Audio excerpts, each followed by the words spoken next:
오늘 마태복음 1장 18절 이하에 나오는 말씀은 엄청난 큰 말씀들이 다 이 속에 담겨져 있습니다. 우선은 예수 그리스도의 나심은 이러하니라. 예수 그리스도라는 말이 제일 처음에 나오죠. 이것은 우리 신앙의 전부입니다. 가장 큰 성경에 나오는 말씀 가운데 큰 말씀이죠. 더더욱이 초대교회에 예수께서 십자가에 달리시고 부활하시고 승천하신 다음 그 이후에 본격적으로 박해가 시작됐습니다. 왜 그러냐면은 예수가 그리스도라고 하는 것을 믿는 일 때문에.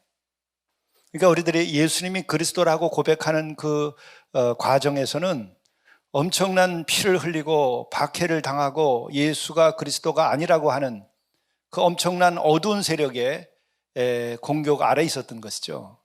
그것을 이기고 예수가 정말 그리스도라고 하는 것을 입증한 겁니다. 뭘로? 증거함으로. 어떤 것으로? 피로 증거한 거예요. 피로 증거할 만큼 예수께서는 분명히 그리스도라고 하는 것을 보여주시고 가신 거예요.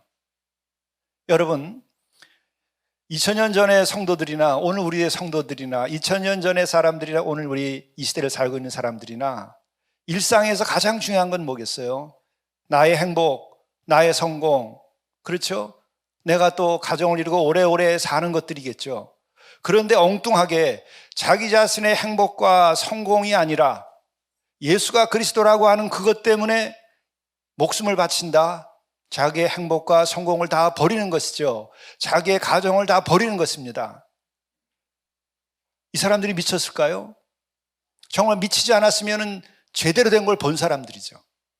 그만큼 예수가 그리스도라고 하는 사실에 대하여서 이 초대 교우들이 그 예수님의 사건을 보고 이들은 일상이 다 깨져나간 것입니다. 아, 정말 저분은 그리스도시다. 저분은 구세주시다. 저분을 믿으면 우리는 죽음을 이기고 영생에 이르게 될 것이라고 하는 것을 확신한 거예요. 우리가 지금 이 땅에서 성공과 실패라든지 행복과 불행이라고 하는 문제가 아니라 결국 우리는 죽게 되는데 이 죽음을 넘어설 수 있게 하는 그 사건이 터진 거예요. 십자가와 부활이라고 하는, 그리고 승천하신 사건이죠. 인류가 지금까지 한 번도 경험해보지 못한 사건이 터진 거예요. 역사적 사건으로. 바로 성도들은 그 놀라운 예수 그리스도의 부활의 사건을 보고 그가 그리스도라고 하는 것을 확신하고 그것을 그들이 부인할 수 없었던 거예요. 어둠의 세력들, 또 상상도 구원에 대한 상상도 할 수 없는 세력들이 미친 자로 취급하고 악한 자로 취급하고 그리고 핍박을 가했던 거예요. 그것을 이기고 난 그 증인들이 예수는 그리스도라고 하는 것을 확실하게 증거하고 그리고 이것이 말씀으로 오늘 기록된 거예요. 마태복음이 이렇게 기록되기까지는 그러한 놀라운 사건들이 있었던 거예요. 예수 그리스도의 나심은 이러하니라. 얼마 전에 십자가에서 고난을 받고 죽은 그분이 무덤을 열고 그들이 부활을 하셨다고 하는 것, 그래서 그분이 정말 그리스도라고 하는 것을 이제 알게 되었는데 궁금한 겁니다. 그분은 어떻게 그러면 세상에 올 때 오셨을까? 그래서 예수 그리스도의 나심은 이러하니라 라고 이야기를 해주는 거예요. 지금 이때 그의 어머니 마리아가 요셉과 약혼하고 동거하기 전에 성령으로 잉태된 것이 나타났더니 그의 남편 요셉은 의로운 사람이라 그를 드러내지 아니하고 가만히 끊고자 하여, 이런 스토리가 있어요.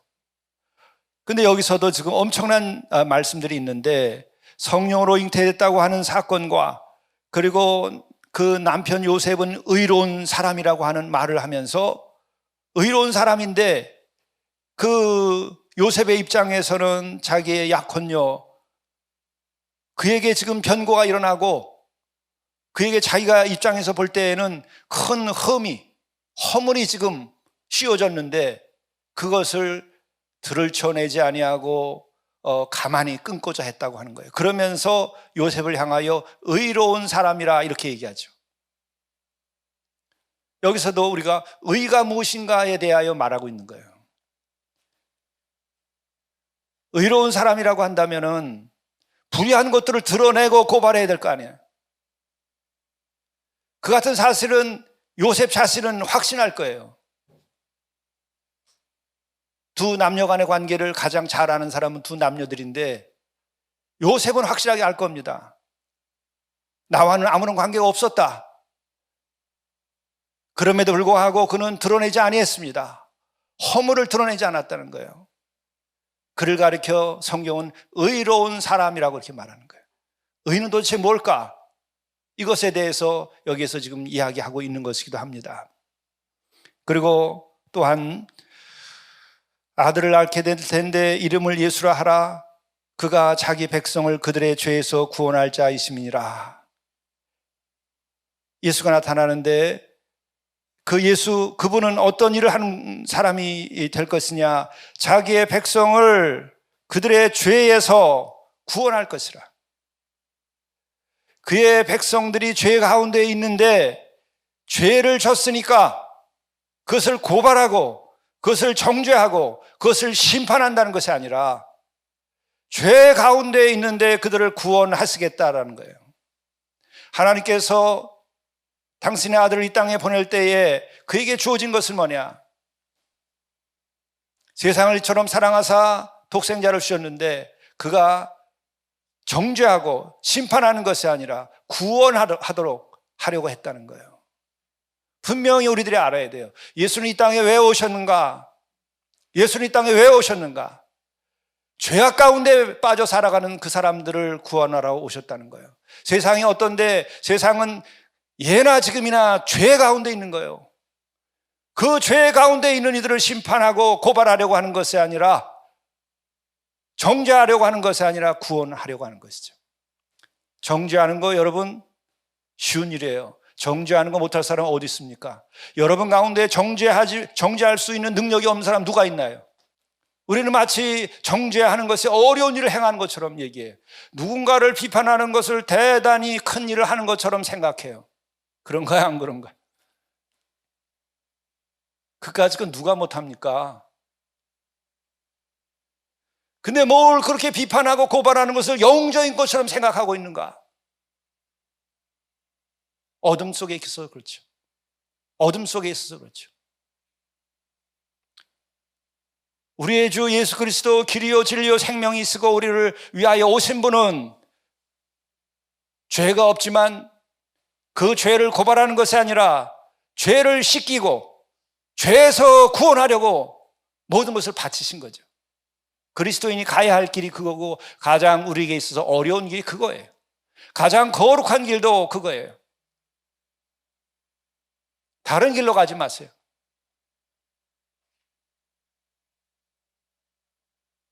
죄가 없는 것이 아니라 죄의 바닷속에서 허우적거리고 있는 그 인간들을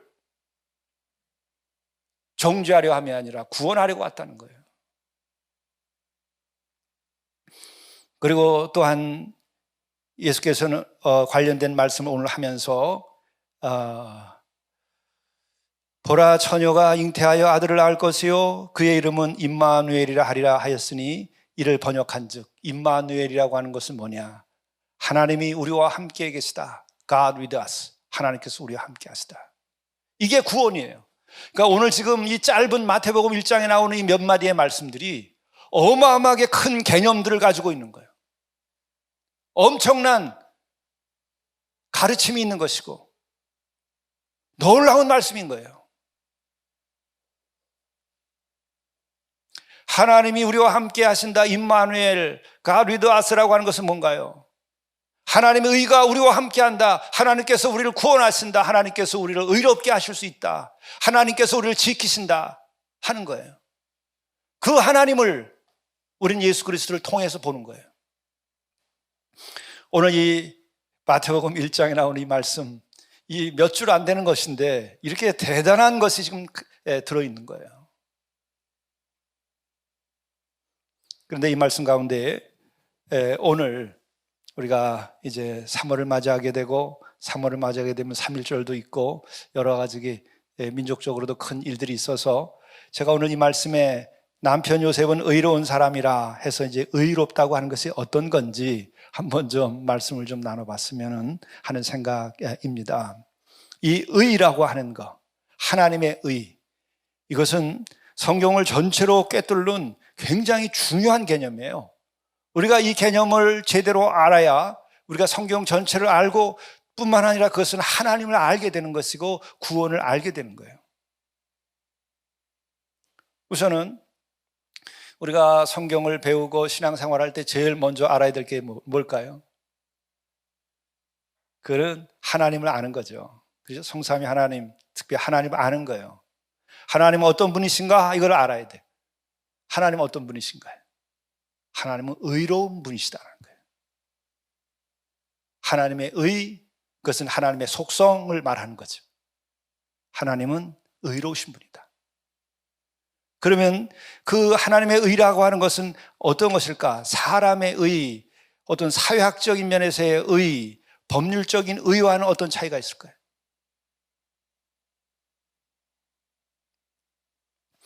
법률적인 것은 다 상대적인 것이고 또 어떤 면에서 하나님의 의로부터 나온 한 조각일 수 있어요.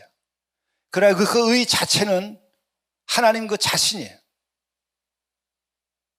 그렇기 때문에 우리들이 하나님을 다 알 수 없는 같이 하나님의 의도 사실은 완전하게 우리가 지적인 것으로 분석해서 알 수는 없어요. 하나님의 속성, 하나님의 인격, 하나님의 됨됨이 이와 같은 것에 속해 있는 거예요. 그것은 또 우리들이 말하면 하나님은 완전한 사랑이시다 그 얘기하잖아요. 하나님은 에로스, 필레아 이런 게 아니고 아가페적인 아가페다. 하나님은 사랑이시다. 성경에도 하나님은 사랑이시다 그러면서 아가페라고 얘기하고 있잖아요. 바로 하나님의 의는 그 아가페를 포함하고 있는 거예요. 하나님의 의, 그것은 사랑을 말하는 거예요. 또 하나님의 의, 그것은 구원으로 나타나는 거예요. 하나님은 의로우시기 때문에 우리를 구원하시는 거예요. 의롭기 때문에 심판만 하는 것이 아니고 심판도 하나의 구원의 선상에서 이해되는 거예요. 그래서 하나님은 의로우시다 하는 말은 하나님은 사랑이시다, 하나님은 구원이시다 하는 말과 같은 거예요. 그리고 또 관련해서는 하나님은 의의 그 최후 승리를 가능케 하기 위해서 심판자가 되신 거예요. 그래서 하나님의 심판, 그것은 의의 최후 승리를 말하는 거예요. 예수 그리스도를 통하여 의의 최후 승리를 이미 보여주셨다. 그게 뭐죠? 십자가에서 죽음으로 악의 승리를 우리는 보았는데 역으로 거기에서 하나님의 사랑과 부활을 통하여 하나님의 승리를 우리가 보는 거예요. 놀라운 거죠. 이게 기독교예요. 그래서 부활을 통하여 하나님의 의가 승리가 나타나는 거예요. 우리는 그 하나님을 믿고 그 하나님과 인격적 관계를 맺고 그 하나님께 기도하고 그 하나님과 더불어 살고 그 하나님이 임마누엘이신 거예요. 그 하나님이 우리와 함께 하시는데 그것이 예수 그리스도를 통해서 우리에게 오신 거예요. 이게 우리 믿음의 뼈대가 돼야 돼. 우리 믿음의 중심이 돼야 돼. 여기에 대하여 우리는 그러면 인간의 의, 인간이 가지고 있는 의라고 하는 것은 어떤 것인가? 인간은 그 하나님이 가지고 계신 그 의를 온전히 가지고 있지 않아요. 그래서 인간은 죄인이라고 말하는 거예요.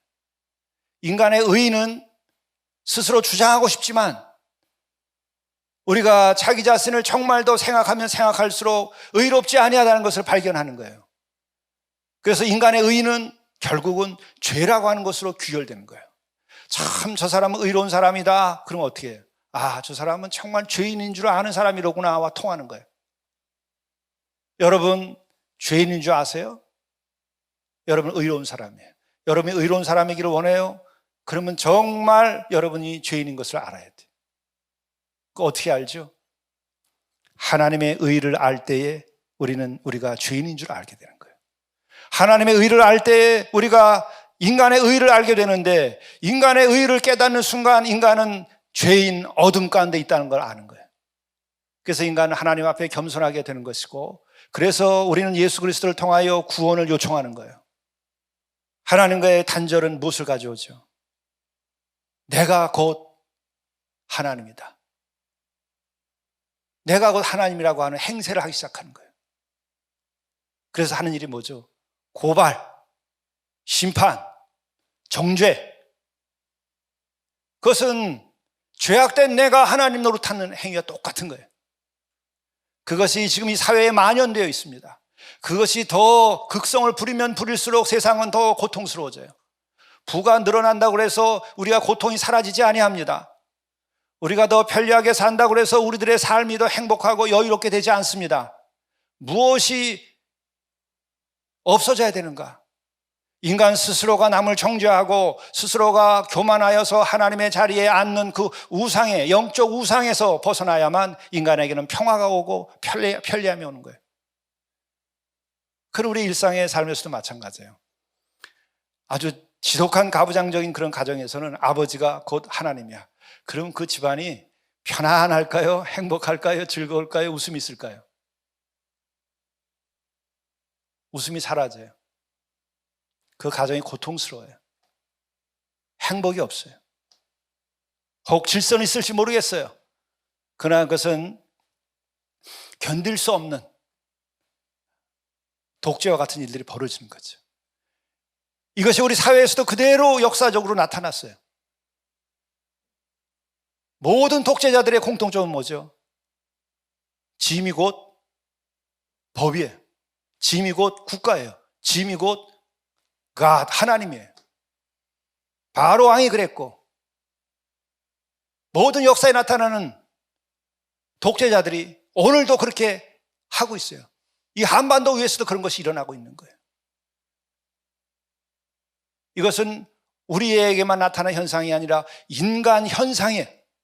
인간 사회에서는 이렇게 되는 거예요. 하나님께서 통치하시기 때문에 그런 거예요.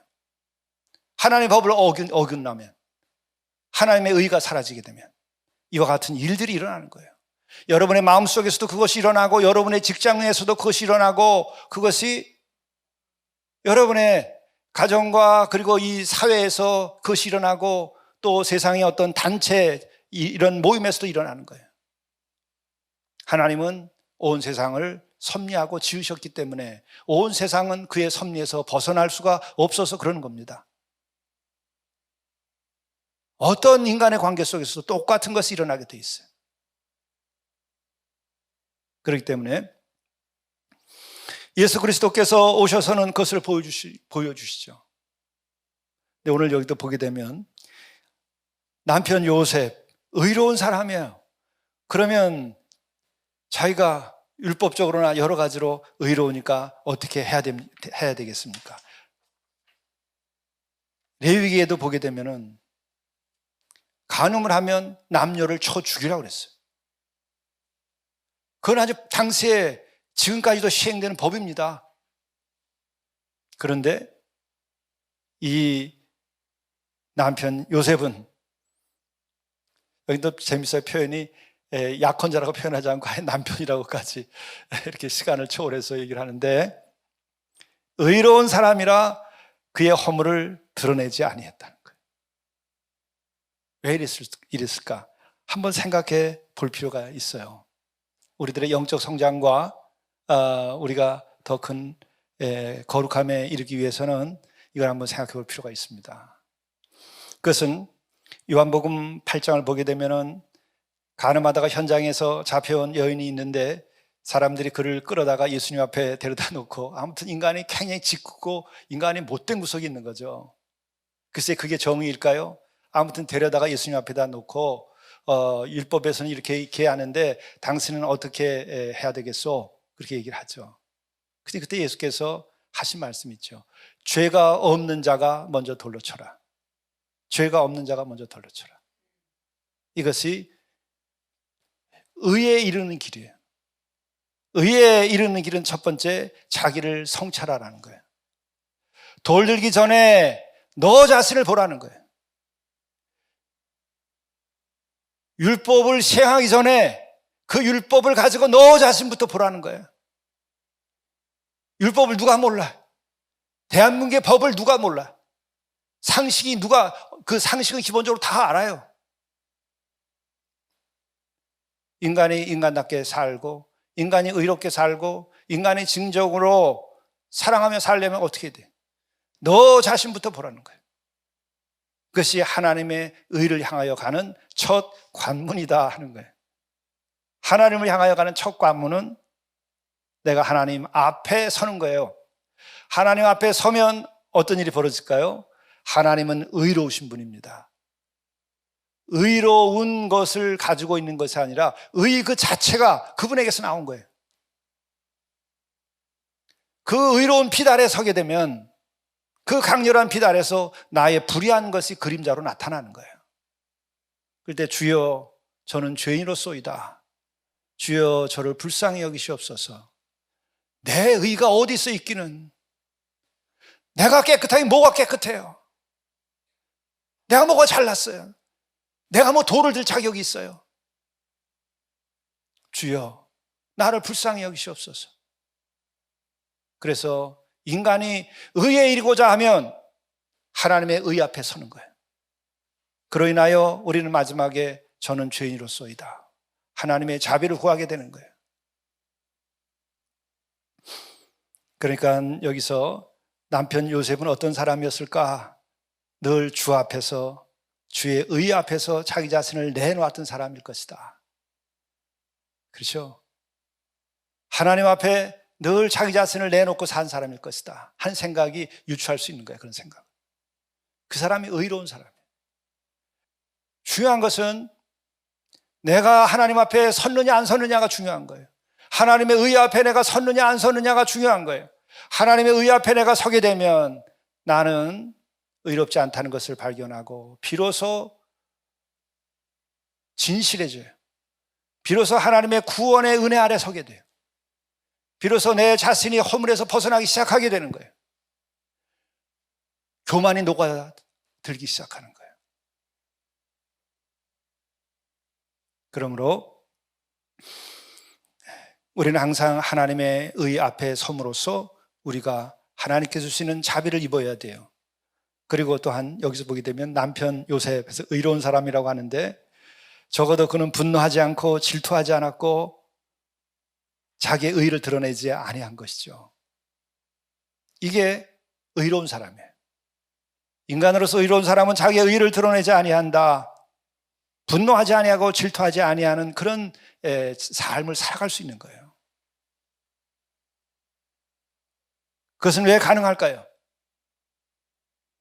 왜 여러분은 분노하고, 왜 우리는 질투하고, 왜 우리는 자기의 의를 드러낼까요? 왜 그것을 우리 벗어나지 못하죠? 어떻게 하면 벗어날 수 있을까요? 하나님을 경외해야 되는 거예요. 나를 내세우는 것이 아니라 하나님을 두려워해야 돼요.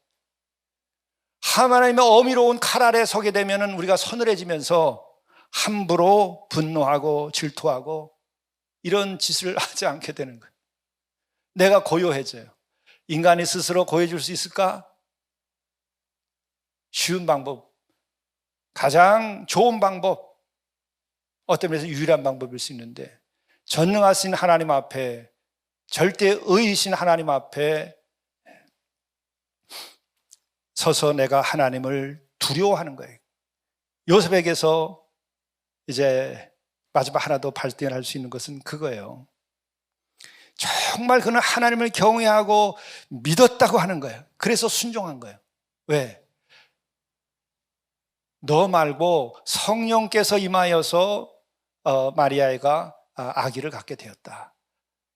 그거 믿을 수 있어요? 이 두 사람 혼인한 지 얼마 안 됐는데 믿을 수 있어요? 얼마 그 믿음이 좋으면 그걸 갖다가 생전 듣도 보도 못한 얘기를 들었는데 요셉이 예 하고 아무 소리 안 한 거예요.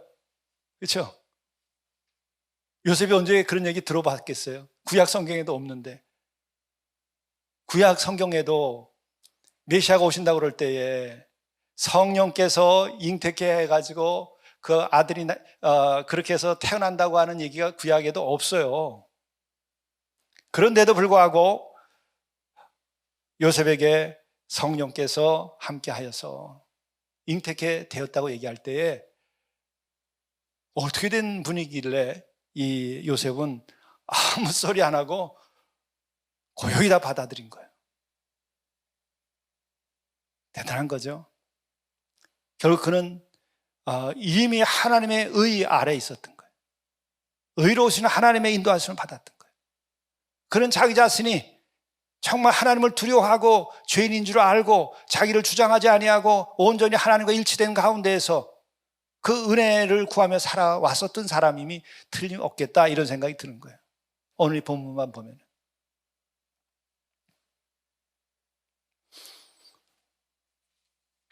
우리는 우리의 역사 속에서도 이처럼 의로운 자들의 활동을 우리들이 보아왔어요. 지난 세기에도 마찬가지입니다. 많은 사람들은 마틴 루터를 저항의 어떤 상징처럼 생각해요. 마틴 루터는 저항한 사람이 아니라 순종한 사람이에요. 그는 어떤 사람이냐? 그는 성경을 통하여 성장한 그리스도인이다라는 거예요. 성경을 통하여 성장한 그리스도인이다라는 거예요. 사회학자 에릭 링컨은 그를 가리켜서 흑인 청교도주의, 블랙 퓨리타니즘이라고 그렇게 불렀어요. 마틴 루터 킹을 통하여 발견할 수 있는 것은 뭐냐? 블랙, 검은, 흑인 청교도주의다. 압제받는 흑인들의 깊은 신음들과 뜨거운 갈망들을 백인 그리스도인들이 듣지 못했을 때 그는 교회 안에 속한 자로서 그 고통을 함께 느낀 그리스도인이었다. 그는 목사였어요. 그는 성실한 퓨리타니즘을 가지고 있었던 인물이에요. 그런데 그가 속한 교회 말고 백인들이 속한 그 교회가 흑인들을 차별함으로써 그들이 신음을 하고 있을 때 그 신음의 소리를 교회에 속한 자로서 그것을 듣고 교회를 바로 세우려고 했던 사람이에요. 교회를 비난하고 부정했던 사람이 아니에요. 그것은 본인이 그렇게 얘기합니다. 그는 버밍엄의 한 간방에서 이런 글을 쓴다고 그래요. 나는 교회에 대해서 실망을 느껴왔다. 그러나 나는 언제나 교회의 어떤 나쁜 점을 발견할 수 있는 부정적인 비평가들의 한 사람으로서 그것을 말하고 있는 것이 아니다. 나는 교회를 사랑하고 교회의 품속에서 양육을 받았고 그리고 교회의 영적 축복들에 의해 유지되어 왔으며 생명의 줄이 닿는 날까지 교회에 계속해서 진실하게 남아있을 복음의 한 사역자로서 그것을 말하고 있는 것이다. 어떤 뜨거운 마음이 이것을 가능하게 한 걸까? 뜨거운 마음이 어디서 나오는 걸까? 교회에서 나오는 거예요. 교회는 어디서 나오는 걸까? 뜨겁게 사랑한 예수 그리스도에게서 나온 거예요. 우리를 심판하는 것이 아니라 죄에서 구원하려고 그 모든 것을 바친 그리스도의 사랑에서 나오는 거예요. 하나님의 의로부터 시작되는 거예요. 설교 중에도 그런 얘기합니다. 예수께서는 사랑을 절대 주권의 표시로 삼으셨다. 이게 무슨 말인가요? 하나님의 절대 주권, 하나님의 의의 실현은 사랑을 통하여 이루어진다는 거예요. 정죄, 고발, 이것으로 하나님의 의가 실현되지 아니하고 진정한 평화가 거기서 오는 거 아니에요. 예수께서 보여주신 하나님의 의의 실현과 그리고 평화가 이루어지는 길은 예수께서는 사랑을 절대 주권의 표시로 삼았던 것처럼 절대의 힘, 절대적인 것으로 삼는 것은 뭐냐? 그거는 아가페적인 사랑인 거예요. 그것이 바로 하나님의 의예요. 하나님의 의는 사랑으로 당신 스스로가 십자가에서 죽기까지 사랑함으로 당신의 의를 표현한 거예요. 인간의 사적인 분노, 그것이 의가 아니에요. 그건 하나님으로부터 떨어져 나간 질환일 뿐이에요. 아직 철없는 감상주의에 지나지 않는 거예요. 역사를 알고 인간을 알고 그리고 하나님을 아는 자들 그리고 성경을 아는 사람들은 사랑이 절대 주권으로 또 우리는 하나님의 의는 사랑으로 성취된다는 것을 알아야 돼요. 그리고 그 하나님의 의 앞에 우리는 늘 서야 돼요. 하나님의 진정한 의 앞에 서는 자들은 진정으로 내 자신이 죄인인 줄 알고 하나님의 의와 자비를 구하는 거예요. 그래서 그분에 의해서 태어났던 것처럼 그분에 의해서 우리가 죄사함을 받고 그분에 의해서 우리가 거룩해지는 거예요. 내가 나를 만드는 것이 아니라 그게 은혜예요. 그 주님을 나의 그리스도로 고백하고 주를 믿을 때에 거기서 은혜가 주어질 때 내가 구원함을 받고 내가 거룩해지고 성화되는 거예요. 이것은 아직 미숙한 단계에서나 자기에게 취해 있고 하나님 아직 모르는 사람들은 무슨 말인지 몰라. 너무 안타깝게도.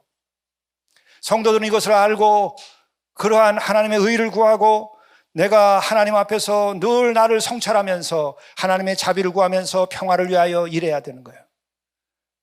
그를 가르쳐 의로운 사람이라 하는 거예요.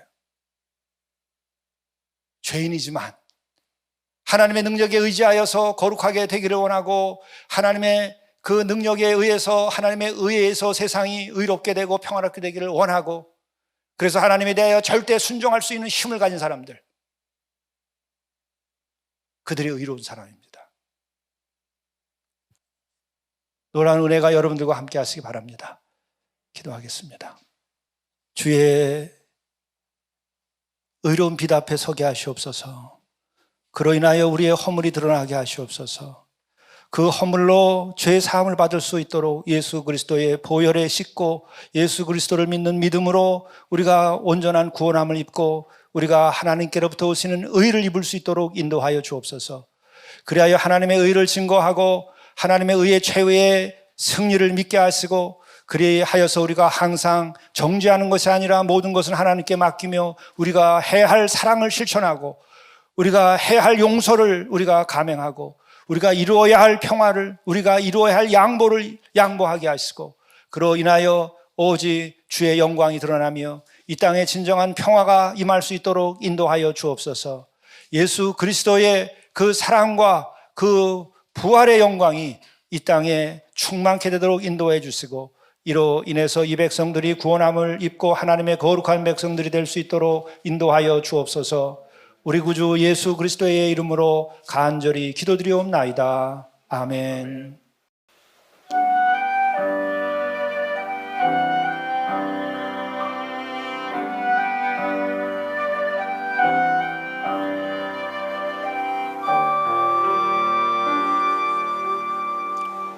마음이 지쳐서 기도할 수 없고 눈물이 빗물처럼 흘러내릴 때 주님은 우리 연약함을 아시고 사랑으로 인도하시네.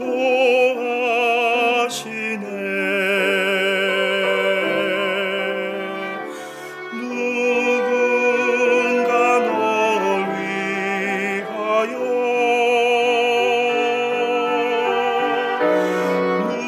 누군가 기도하네. 내가 홀로 외로워서 마음이 무너질 때 누군가 널 위해 기도하네.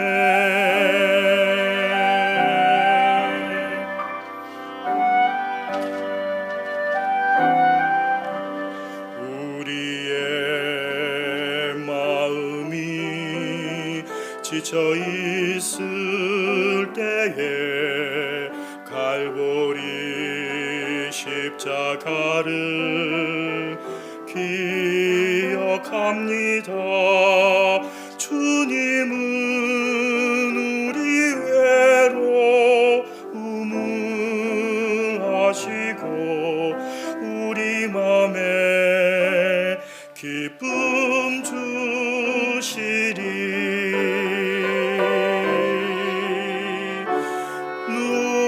누군가 널 위하여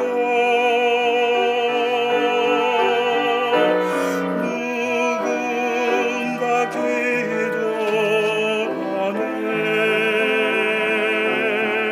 내가 홀로 외로워서 마음이 무너질 때 누군가 널 위해 기도하네.